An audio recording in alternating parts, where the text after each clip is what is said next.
Hi, this is Justin and this is my dev diary for the 345 Final Project. I was in a group with Hamela and Jordan Hunnicutt. I strongly recommend watching the video about the level design as this will provide a lot of context to what I'm talking about. In this video I'll be talking about the more complex programming work I did for the level and the measures that I took to prevent the player from being unable to complete the level. I decided from the start that I was going to have to adhere to best practices and parameterize as much as I could, so I could create flexible objects and tools that another member could easily go in and change. Now it became clear from early on that to create a dungeon, I couldn't rely on having a completely static level. It was also clear that the design of the level could change over time, so I would have to program objects that were easily changeable and also flexible. So one of these early needs was the button and the abstract object. On a simple level, the abstract object has a series of states, a maximum of 2, and a button is able to change those states. So as shown, each button is attached to a single object and pressing it will activate a state change. I couldn't just create multiple copies of the same blueprint every time I needed to place one in the scene, which is why I created the abstract object. That every object that is interactable with a button inherits from abstract object, and it is abstract object that the button casts to and affects. So the behavior of the object is then extended from the functions that the abstract object has. So changing the state of the elevator allows it to start moving, and it allows it to move between different points. Changing the state of the gate will open it. Their functions are very different, but at their core they work off the same blueprint.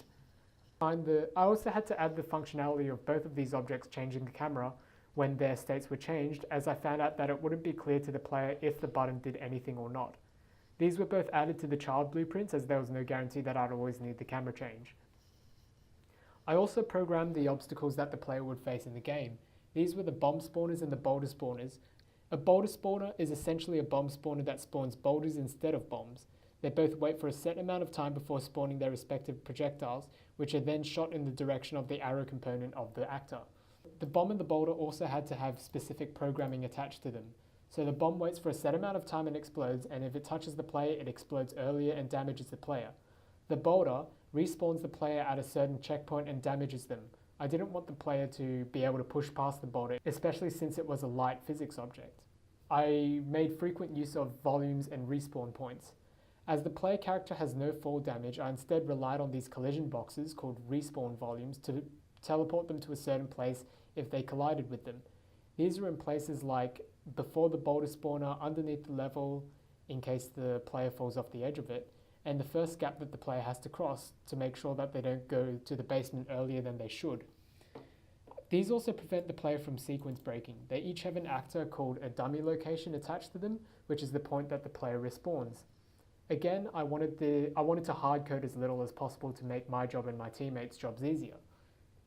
These volumes also extend to the boulder and the crates. As shown in my previous video, the crates break if they fall past a certain height. This is done by creating a respawn volume that acts like the player respawn volume, but only for telekinesis objects. If the wrong object touches this volume, then they despawn it. This is how I prevent the boulder from being taken from the second floor, as there is a respawn volume right before the corridor that prevents boulders from being taken from the corridor, and also prevents boulders from piling up in the corridor. Another functionality with these volumes is that if they detect the right object, they'll snap that object's location to the volume's root location. I never got this working properly as the object would never detect the right object, but you can see how doing this would in fact allow puzzles to be solved instead of relying on physics only to stack the crates. This was especially important as that I realized if the objects were all correctly sized, they wouldn't be able to be moved as they would be as large as the floor itself. I also used several blocking volumes to prevent the player from sequence breaking or getting stuck, and these are in places surrounding the more open areas and are just invisible walls.